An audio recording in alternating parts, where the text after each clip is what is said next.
दोस्तों, डॉक्टर दुआ का नमस्कार। आइए आज बात करते हैं दिमागी नक्सल पर। उम्मीद है कि आप पूरे वीडियो को सुनेंगे, देखेंगे, ताकि जो भी बातें हैं वो साफ हो जाए। आखिर यह शब्द है क्या?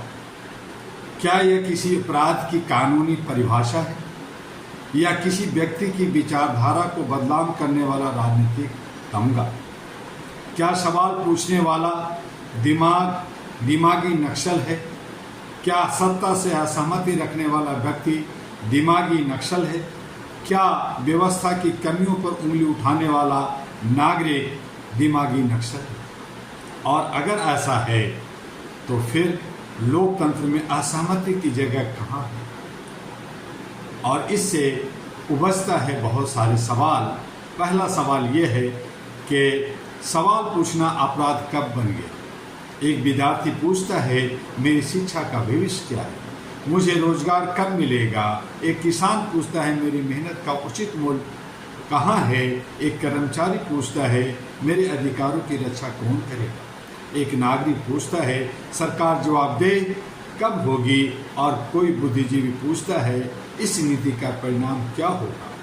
तो क्या इन सभी सवालों का जवाब होगा, तुम दिमागी नक्सल हो? नहीं। लोकतंत्र का उत्तर के लेवल नहीं, तर्क होना चाहिए।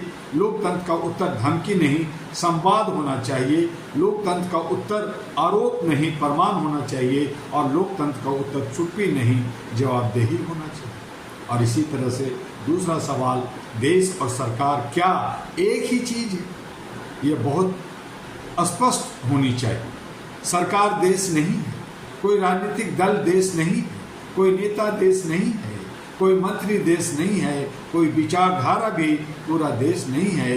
देश उसके करोड़ों नागरिक हैं, देश उसका संविधान है, देश उसकी संस्थाएं हैं, देश उसके किसान, मजदूर, विद्यार्थी, महिला, युवा, वैज्ञानिक, सैनिक और आम नागरिक होते हैं। इसलिए सरकार की आलोचना करना देश की आलोचना नहीं है। सत्ता से सवाल करना राष्ट्र विरोधी नहीं है, बल्कि कई बार सत्ता से सवाल करना ही राष्ट्र के प्रति जिम्मेदारी होती है। तीसरा सवाल है, क्या हर असहमति को खतरा मानना चाहिए?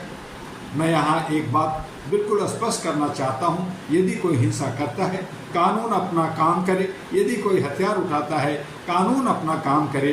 यदि कोई आतंक या गैर कानूनी गतिविधि करता है, कानून अपना काम करे। यदि किसी व्यक्ति के खिलाफ ठोस प्रमाण है, जांच हो, मुकदमा हो और न्यायिक प्रक्रिया चले। लेकिन केवल विचार रखने के कारण किसी नागरिक को अपराधी घोषित कर देना लोकतंत्र की आत्मा के लिए गंभीर खतरा है।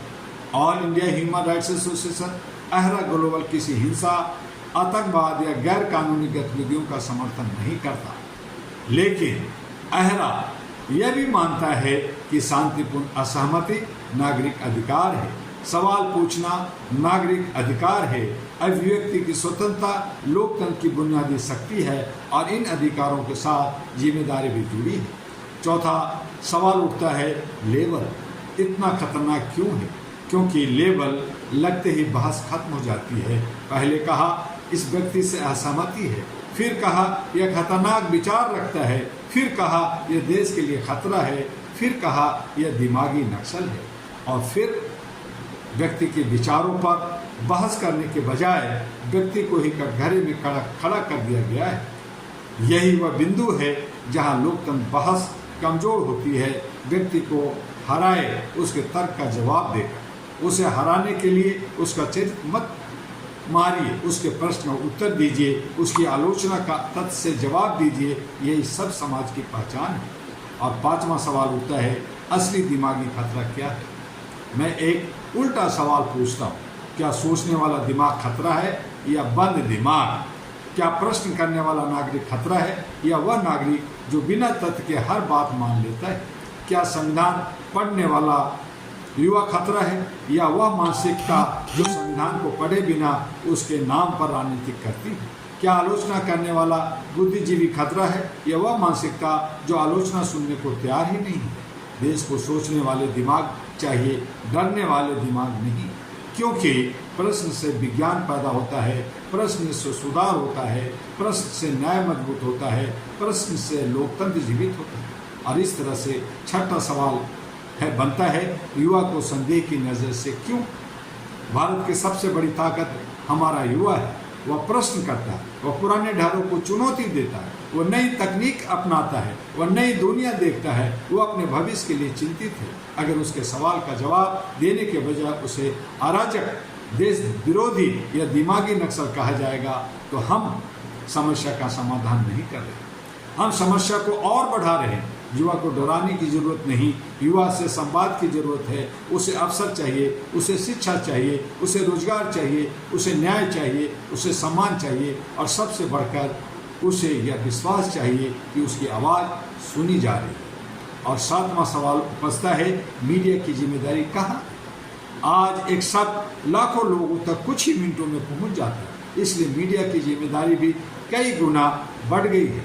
किसी व्यक्ति को नक्सल, देशद्रोही, गद्दार या कोई अन्य गंभीर तमगा देना केवल बहस नहीं है, उसके पीछे परिवार है, उसकी सामाजिक प्रतिष्ठा है, उसकी भविष्य है। इसलिए सवाल होना चाहिए, आरोप क्या है, प्रमाण क्या है, जांच कहाँ है, कानूनी स्थितियाँ क्या है, न्यायिक प्रक्रिया क्या कहती है। टीआरपी के लिए किसी व्यक्ति को खलनायक बना देना पत्रकारिता की जिम्मेदारी नहीं हो सकती। सनी से ज़्यादा जरूरी सत्य है। और इसी तरह से आठवां सवाल पैदा होता है, सत्ता से मेरा सीधा प्रश्न, अगर आपकी नीतियां सही है तो सवालों से डर क्यों? अगर आपके पास तथ्य है तो तथ्य सामने रखिए। अगर आपका काम जनता के हित में है तो जनता को समझाइए, और अगर कोई आरोप गलत है तो उसका खंडन कीजिए। लेकिन हर आलोचना को दुश्मन घोषित करने से समस्या हल नहीं होती। आलोचक लोकतंत्र का शत्रु नहीं, कई बार लोकतंत्र का आईना होता है। आईना पसंद नहीं आता तो चेहरा मत तोड़िए, चेहरा सुधारिए। और इसी तरह से नौवां सवाल खड़ा होता है, विपक्ष से भी उतना ही सवाल होनी चाहिए। AHRA All India Human Rights Association, AHRA Global की आवाज़ किसी एक सत्ता या दल के लिए नहीं है। जो सत्ता में है उससे जवाबदेही चाहिए, जो विपक्ष में है उससे भी जवाबदेही चाहिए। विपक्ष का काम केवल विरोध करना नहीं, विकल्प देना भी है। जनता को केवल यह नहीं सुनना कि सरकार गलत है, जनता यह भी जानना चाहती है आप सही क्या करेंगे। लोकतंत्र में सत्ता बदलना पर्याप्त नहीं, व्यवस्था बदलना जरूरी है। और इसी तरह से सवाल उठता है दासमा कि All India Human Rights Association AHRA Global कहाँ खड़ा है। अहरा की स्थिति बिल्कुल स्पष्ट है। मानवाधिकार अपराध का बचाव नहीं है, मानवाधिकार हिंसा का लाइसेंस नहीं, मानवाधिकार कानून से ऊपर होने का अधिकार नहीं। लेकिन मानवाधिकार का अर्थ यह भी है कि हर व्यक्ति को निष्पक्ष प्रक्रिया मिले। आरोप और दोष सिद्धि में फर्क हो, असहमति और अपराध में फर्क हो, विचार और हिंसा में फर्क हो, आलोचना और संयम में फर्क हो। यही अंतर लोकतांत्रिक सत्ता की पहचान है। और इस तरह से 11वां सवाल भी बनता है, क्या हम लेवल की राजनीति से ऊपर उठेंगे? आज हमें तय करना है हम भारत को किस दिशा में ले जाना चाहते हैं। एक ऐसा भारत जहां हर नागरिक डर कर बोले, या ऐसा भारत जहां नागरिक जिम्मेदारी से बोले, ऐसा भारत जहां सवाल पूछने में तमगा मिले, क्या ऐसा भारत जहां सवाल का उत्तर मिले, ऐसा भारत जहां टीवी स्टूडियो अदालत बन जाए, या ऐसा भारत जहां कानून और न्यायिक प्रक्रिया सर्वोच्च है।